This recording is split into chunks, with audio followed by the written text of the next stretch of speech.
Hi, it's Steve. Today we'd like to show you how to change the idler assembly on your dryer, and it's a really easy job. All we're going to need is a putty knife, a number 2 square head screwdriver, and maybe a pair of side cutters. Let me show you how we do it. Now before we begin this repair, the first thing we'll need to do is to disconnect power to the dryer. So unplug it, or locate the electrical panel and turn off the appropriate breaker or remove the appropriate fuses. Now to release the main top from the cabinet, we need to locate the little spring clips at the front, and we'll take our putty knife, we'll slide it into that gap, just locate those, push back on them. You may wish to pull forward on that top at the same time until you release it. The same thing on the opposite side. And you can lift that top up. We suggest it's easier just to disconnect the ground wire here at the back and then lift that top off of the hinges and set it aside. Now next we'll have to remove the front, and to do so we will need to disconnect some wire harnesses. They're typically held in place with a little wire tie attached to the cabinet. So we may wish to cut that wire tie first and discard it. And disconnect the wire harnesses.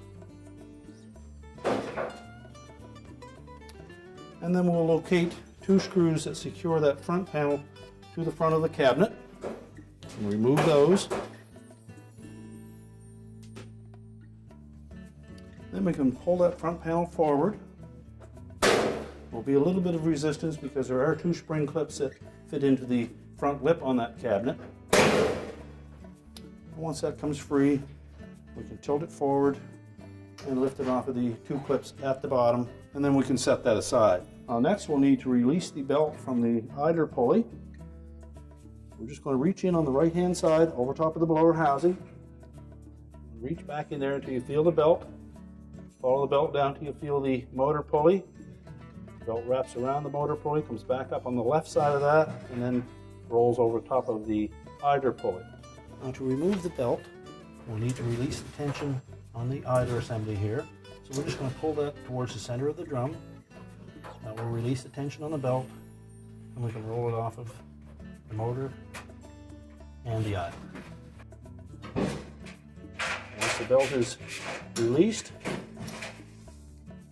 we can then take the drum and the belt out of the dryer. Now next, on this model, we'll need to remove this little clip at the front that supports that drum. So remove the screw, take that little bracket out, and just set it aside for now. And then using the belt, we're going to lift that drum off the rear bearing. Use caution in the opening on this drum. Sometimes that metal is quite sharp, so be careful with that. We're just going to lift up sharply at the back of the drum to release it from the bearing. And we're going to tilt it out through the opening.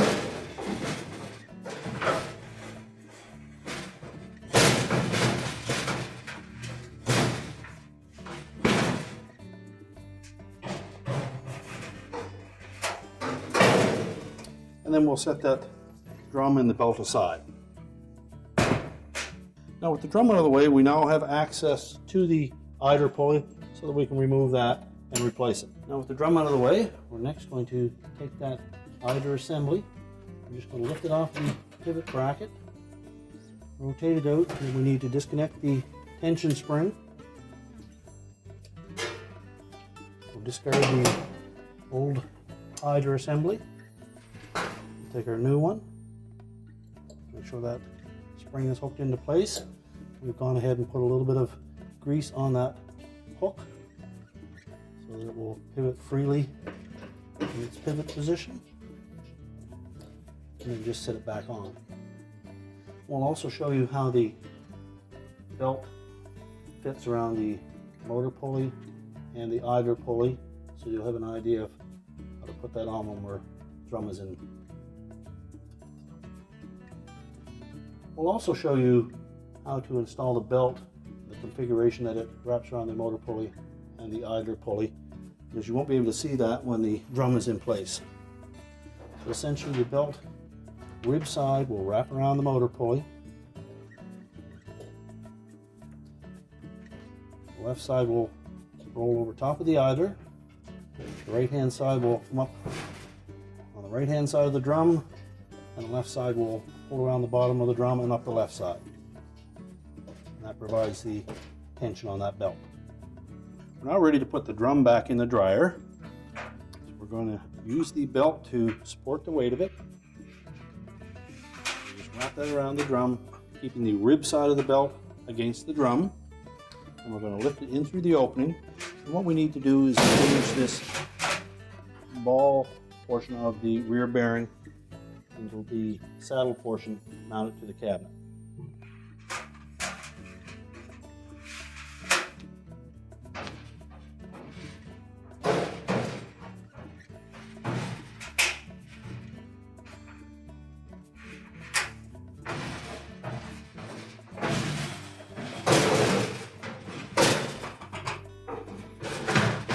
Once we're completely in the cabinet, we're going to lift that drum high enough that it'll sit into the top portion of that rear bearing, and then let it set down into place.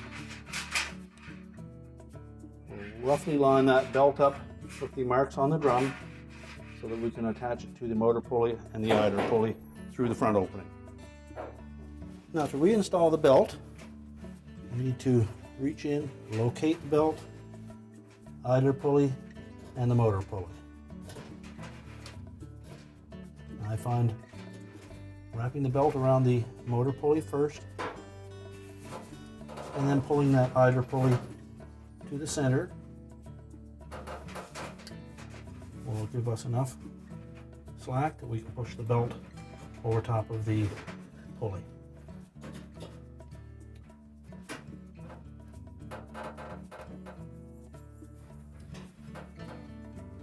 Make sure the groove side of the belt fits into the motor pulley and the flat side sits on the idler. And you should see the blower wheel turning. Next we'll put the front drum support in place. The curved side will face towards the drum, fit it up into that cross piece, and install the retaining screw. That basically just keeps the drum from falling forward during service. When it's in use, the drum will be lifted up away from it.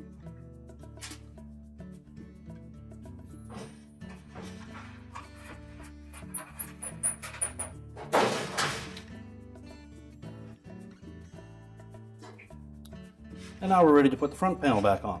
Now when installing the front panel, we want to make sure that we engage these two little slots on the bottom of the front panel with the two hooks that are located on the bottom of the cabinet. So we begin by lining those up and make sure that that front panel sits completely down over those. Next, we're just going to tilt that panel into the dryer. We'll make sure that we pull our harness through the opening, and we'll also need to lift up on the drum to allow that felt seals to fit into the opening. The spring clips should line up with the square openings in the cabinet. You can just press those into place, and that will hold it until we can put the retaining screws in. So next we'll install those two retaining screws for the front panel.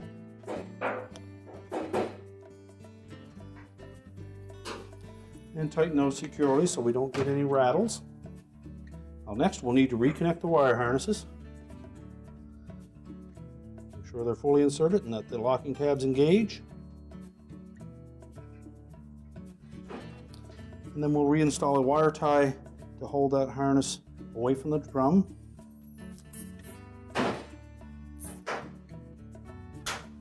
Next we'll put the main top back on. So we'll engage those slots at the back onto the hinges, pull them up over the raised portion of the hinge, reattach the grounding wire, then we're going to lower that main top down, and then we need to engage the spring clips at the front. You can pull slightly forward on that while pressing down.